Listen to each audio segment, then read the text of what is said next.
सन 1967 पुणे बारामती। एक फार्मर अपने सारे सामानों को पैक करके अपने कंधे पर रखकर अपने घर के लिए रवाना हो रहा था। जंगल से जाते वक्त उसने नोटिस किया कि उसके आगे कोई औरत चलती जा रही है और अचानक से तेज बारिश शुरू हो गई और जोर जोर से बिजलियां कड़कनी शुरू हो गई। उसे दूर से कोई दिख तो नहीं रहा था, पर हल्का हल्का सा ब्लर जैसा लग रहा था कि कोई सामने चलती हुई जा रही है। पहले तो इस फार्मर को लगा कि ये उसकी वही पड़ोसन है जिसका नाम है सारिका। उसने उस चीज को इग्नोर की, पर जैसे ही वो आगे आगे अपने कदम रख रहा था उसे लगा इतने रात में सारिका यहाँ क्या कर रही है। तब उसे लगा कुछ तो गड़बड़ है। फार्मर ने सोचा एक काम करता हूँ, मैं इसका पीछा करता हूँ। वो जैसे ही फार्मर उसका पीछा करना शुरू किया, अचानक से उस औरत की हाइट बढ़नी शुरू हो गई। दोस्तों, आज हम बात करने वाले हैं एक ऐसी रियल हॉरर इंसिडेंट पे जो बेस्ड है पुणे बारामती में। एक छोटा सा विलेज था जिसका नाम था अंदावाड़ी। स्टोरी शेयर की है मेरी एक बहुत ही खास दोस्त ने, जो कि खुद पुणे से बिलोंग करती है। ये स्टोरी उसके खुद के नाना के साथ हुई थी। उसके नाना ने ये स्टोरी उन्हें हमेशा से शेयर की थी, पर अब उनके नाना इस धरती पर नहीं है। पर ये स्टोरी जो उन्होंने शेयर की थी बहुत ही दिल दहलाने वाली और बहुत ही हॉरिबल और क्रीपी स्टोरी है।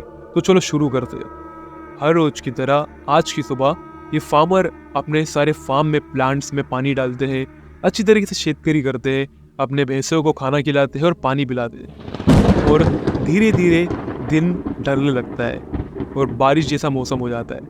अंधेरी रात और तेज बारिश। फार्मर अपने सारे बैग को पैक करता है और अपने सामानों को अपने कंधे पर लटका डालता है। उसका घर उसके फार्म से कम 1 या 2 किलोमीटर के रास्ते पे था, पर वहां से चल के जाने के लिए एक छोटी सी नदी को पार करना पड़ता था जिसपे एक छोटा सा ब्रिज था। तो अपने सामानों को लेते हुए निकल जाता है और अचानक से एकदम तेज बारिश होने लग जाती है और जोर जोर के बिजलियां कड़कड़ाने लग जाती है। जब वो धीरे धीरे आगे बढ़ता गया तो सब कुछ ठीक था। अचानक से उसने नोटिस किया कि सामने कोई तो चलते जा रहा है। फिर उसने सोचा कि थोड़ा आगे बढ़कर देखता हूँ। उसने देखा कि एक औरत साड़ी पहनी हुई, सादी सी साड़ी, मतलब वाइट कलर की साड़ी नहीं थी, एकदम सादी सिंपल से जो नॉर्मल गांव की औरतें होती है, साड़ी पहनी हुई धीरे धीरे आगे चलते जा रही है, जिसके बाल भी खुले हुए थे। तो इन्होंने उस चीज़ को इग्नोर करना शुरू कर दिया। इन्हें लगा कि कोई नॉर्मल गाँव वाली होगी, अपना काम करके निकल रही होगी। पर जैसे जैसे वो आगे बढ़ते जा रहे थे वैसे वैसे वो औरत आगे चलते जा रही। तो इन्हें डाउट आया। इन्हें लगा कि शायद से ये मेरी पड़ोस वाली सारिका हो सकती है। दिख तो बिल्कुल वैसी ही रही थी। तो इन्होंने सोचा एक काम करता हूँ, इसे फॉलो करता हूँ, देखता हूँ कि ये कहाँ जा रही है इतने रात में। तो इन्होंने उसे धीरे धीरे फॉलो करना शुरू किया। वो जैसे धीरे धीरे उस औरत को ये फॉलो कर रहे थे, अचानक से उस औरत की हाइट बढ़ना शुरू हो गई। वो जैसे जैसे आगे कदम रख रहे थे वैसे वैसे उसकी हाइट बढ़ती जा रही थी। ये देखकर ये फार्मर शॉक हो गया, एकदम हैरान हो गया कि ये क्या हो रहा है। तो उसने हिम्मत रख के आगे बढ़ना शुरू किया। और आप लोगों को पता ही दोस्तों कि पहले ज़माने के लोग, पहले टाइम के लोग बहुत ज़्यादा गट्स और हिम्मत वाले होते थे।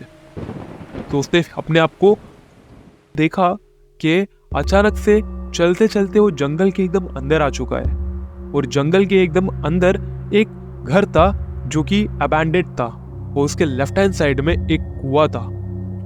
और देखा वो औरत आके वहीं पे रुक गई है। फिर के नाना को डाउट आया कि ये इंसान नहीं, वो तो बहुत बुरी आत्मा है। तो वो हल्का सा डर गए और डरने के बाद उन्होंने अपने 1-2 कदम पीछे रखे।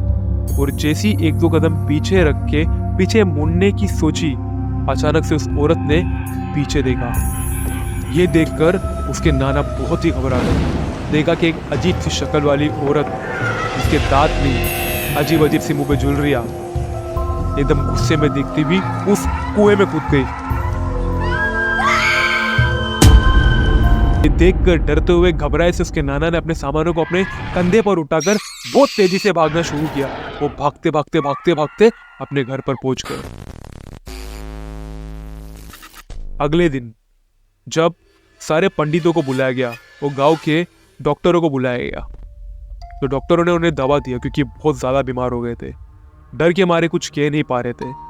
कुछ 2 या 3 दिन बाद जब इन्होंने अच्छी तरीके से उस चीज़ों को, घटनाओं को बताना शुरू किया, तब पता चला था कि वहाँ के पंडितों ने कहा था कि इसी कुआं में एक औरत ने अपनी जान दे दी थी। वो कहा जाता है कि वो औरत दिखती है, अभी भी लोगों को दिखती है, और ये बहुत ही दिल दहलाने वाली स्टोरी है।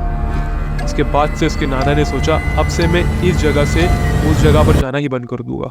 बहुत लोग अपनी जान गंवा डालते हैं, बहुत लोग सुसाइड कर देते हैं, जिनकी आत्मा आज भी भटकती है।